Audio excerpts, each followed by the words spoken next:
This is Vivek Kumar from Food Analytics, and I welcome you to our new video in Weekend Fun series. This weekend, we have a very interesting use case for you.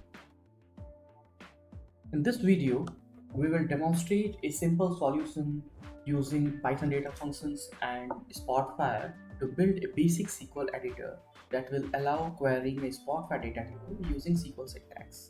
Also, it will let users transform the data table using SQL queries. They will be able to retain history of queries they have executed in past, and the SQL formatting option is basically the automated formatting of the SQL queries they have written in the text area that will be present there. On top of it, we will be doing some more cool stuff with visualization and document properties as well. Just stay tuned and keep watching this video. So for demonstration, I'm just firing up the dashboard and showing some details over here. I have created a small data table with the population of India data received from the internet. Basically, it's 2019 Indian population state-wise I have collected. I'm going to use this particular data table as a simple data frame, and what we are going to attempt here is we will be treating this particular data table as a normal DB table, and we will be querying from there. So for example, I have written a small SQL query. So if I want to format it into, it's very simple syntax, but still if you want to format it in the proper SQL syntax, we have to simply click on the format button. It will basically apply the standard formatting of SQL queries on that. Okay. I'm trying to do simply select star. Okay, I'm trying to execute it. So it basically goes to this particular data table and treat this data table as a normal SQL query and pulls up all the records. Let's say let me add a little bit more complex structure. Means I will be simply putting few limits over there from df. Basically df is our data frame, and I'm trying to limit the records to 10 records only. Okay, I'm trying to format it again. It's done instantly, and then I'm trying to execute. When I try to execute, it will simply execute the last query available into this particular frame. I have tried multiple combinations. For example, writing the whole queries in one row itself rather than into multiple rows for readability. Okay, and still if you try to execute, the results will be same. We are not able to see the differences. So I'm changing the number here, and now I'm trying to pull 15 records. To try to simply format it, it will be again formatted as in a simple way. Now let's try something else. So I'm trying to do this. I'm trying to select all the records from the data frame, and I'm trying to populate a simple bar chart using the data what have been returned by the SQL query. Concept is very simple. I am going to pull all the records, and some of those records I'm treating as x-axis and y-axis, and I'm passing the axis expressions directly into SQL query. Let me run it again, and it creates a bar chart out of the same expression. Basically average population here I have taken on the y-axis, on x-axis I have taken the state. Okay, but these expressions are being directly coupled with this. So concept is very simple. I am pulling the records using SQL query, and I have defined certain key column names like x-axis and y-axis to be transferred on the document properties, and those document properties are acting as an axis for the bar chart. Okay. So let's try with some different calculations. For example, I am trying to put it as a change. Means I'm simply trying to change the y-axis expression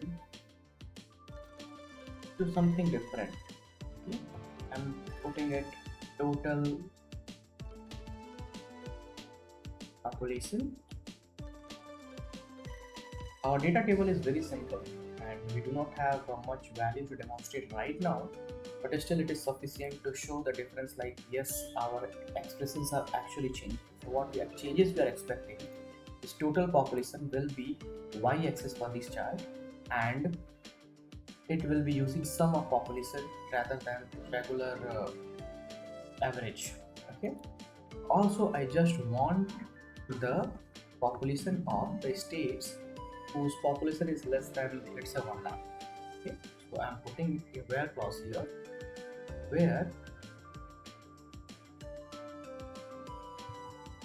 population is less than 1 lakh.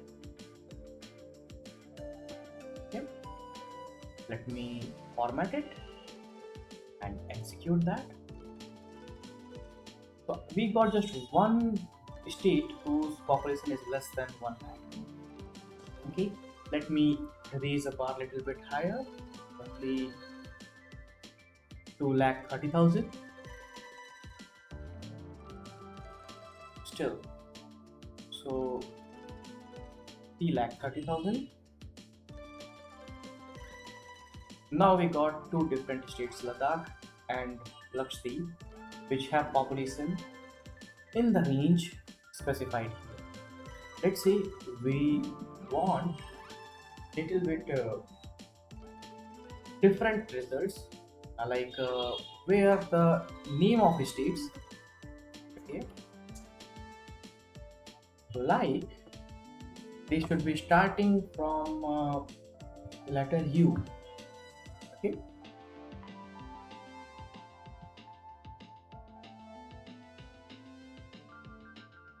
so it seems that there is no column name state. That's why we are getting an error. So basically, I have implemented a small segment of code which gives the stack trace as well into normal data frame itself, and we can read it. So it looks like we met with an SQL error here, basically because states column does not exist. We have a column name simple state. Let me execute that again. Now we are getting two results, Uttar Pradesh and Uttarakhand, whose name starts with U. Let's try with something different. Let's say A, and this time we got four states: Andaman and Nicobar Island, Andhra Pradesh, Arunachal Pradesh, and Assam. Idea is very simple. We will be having a source data frame and we will be reading the data frame as a DF, which will be treated as a normal SQL table, and using a SQL syntax, we are trying to read it. Okay. So how it is created? So other stuffs you see on the screen, those are very simple and self-explanatory. This is a table visualization which is just for demonstration kept on the screen, which have source data table. In actual implementation, we can hide it or close it. It's a completely optional. So our idea is we will have a data frame where we can execute the queries, and we are going to plot two visualizations on top of that. One will be showing the raw data as a result set, and another will be able to plot bar charts on. So we have simply created this particular bar chart by taking few document properties on different axes. Like x-axis is simply x-axis document property, y-axis is simply the y-axis property. Okay. These values are being set by the data functions we have. For this implementation, we have looked for very simple options. We have used two libraries. Basically, the first use case was like when we type SQL queries. Sometimes we write more than one, and they are separated by comma. And everywhere we have different. Every person have a different style of typing the code. Some people like to like to have select start from some data table or table name. Some people simply do select column names from a data table. Sometimes write in the capital letters, some text. So the formatting is required in the proper SQL case. And also, if there are more than one SQL queries, we are going to execute one at a time to get one single data frame out of. So this is implemented considering that the last row, or the bottommost row, will be the current SQL statement which will be executing, and that will give the result set. So this particular text area is very simple. We are having a simple input field of multiple lines and two action buttons mapped with the respective data functions. So have a look at the data functions. So before looking at them, I am using SQL parse and Pandas SQL, two different libraries. SQL parse is basically used puts your unstructured raw SQL query into a properly formatted SQL. Okay, and Pandas SQL gives an interface. It allows you to query Pandas data frame using SQL syntax. Okay, and the website means this particular web page hosts all the information you need. Okay, so along with the basic examples. I took the help of some demo files into the examples, and it helped me to frame out the common problems over there. For example, rather than following the whole syntax like SQL df, this particular SQL query, then locals, and then print it out to reduce all complexity, it uses a PySQL df function there, which simply receives a query and returns the SQL query output.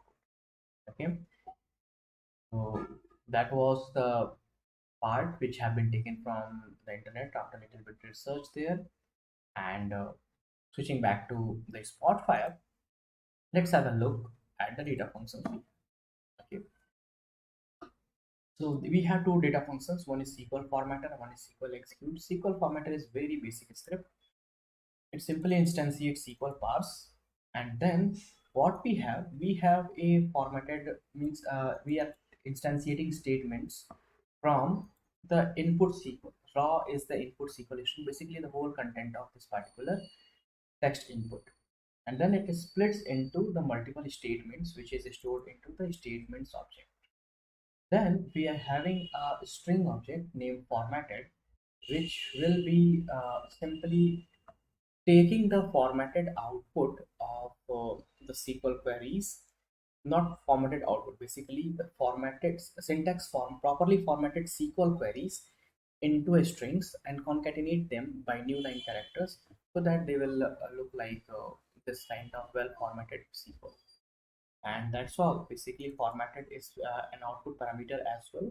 The input parameter is simply receiving the input SQL query, and output parameter is simply giving the formatted query. And both are pointing towards the same text input.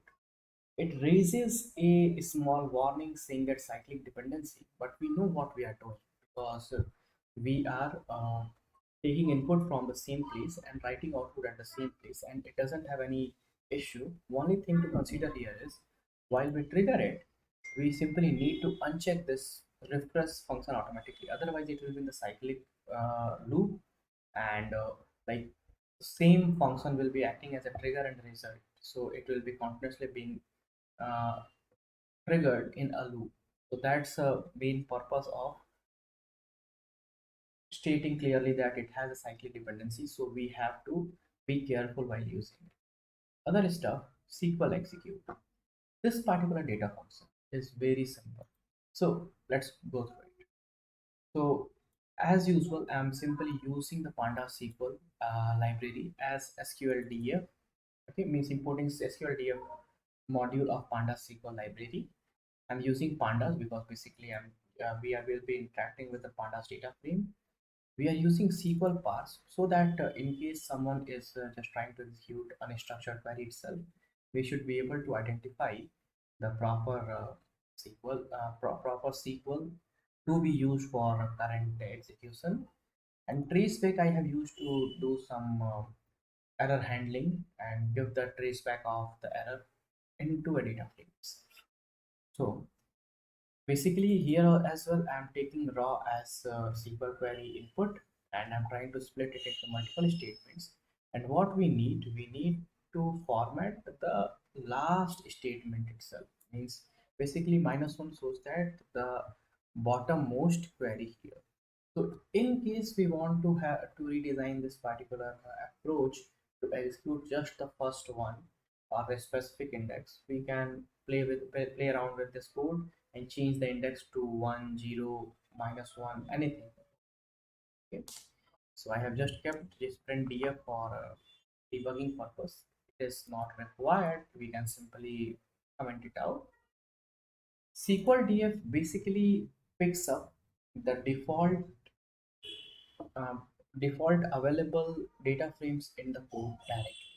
So we have defined input parameter as df as our input table and raw as the SQL query. So it is able to identify the name df automatically. What we are trying to do, we are trying to execute the query queue with the help of this particular function and just get the SQL df, means data frame out of the SQL. Okay. So what we are doing, we are setting df.out as SQL df queue. Basically, queue is the query which is generated by basically the last query into the input list. Okay. Along with that, we are trying to explicitly set x-axis and y-axis variables in case the data frame has x-axis and y-axis column. So in case we are using explicit aliasing of x-axis and y-axis, these expressions will be coming in the resulting data set as well, and the same thing will be picked as a uh, column as well. So from data frame, what we need, we simply need the expression x-axis and for x-axis and y-axis, and those are being set to the output document property.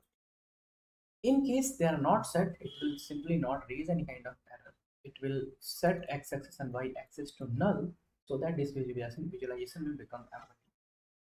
Implementation is very simple, and it does the job of taking the SQL as input, a data table as input, executes any kind of SQL query on top. So this was just a demonstration code. We can have more than one data tables as input. We can define multiple SQL queries. We can parallelly run more than one SQL queries and output as a different data tables. We can create multiple charts just apart from the bar chart as well, and we can follow a roughly similar approach or a new approaches as well, because we are able to populate data here. Main benefit of it, like in some cases we find few people who are very fluent in SQL with the SQL queries, and they want, like, they should have more control over the visualization of the dashboard interface. We can give an extra page to them so that they cannot access actual DB from the production. Otherwise, they will be hitting the database, and that may have performance issues. Rather than that, we give them freedom to use the currently available data tables, in-memory data tables of Spotfire, perform their analysis of their interest as different charts over there, and we can combine it with Iron Python and other different kind of scripting as well to facilitate dynamic charts based on their interest on the fly. We need not to code it explicitly. Full control stays with them. So that's the beauty of this code. So that was all for this video. See you soon, and have a nice weekend. If you like this video, please hit the like button, subscribe to my channel, and drop your comments into the below box. I would like to hear the feedbacks or any suggestions.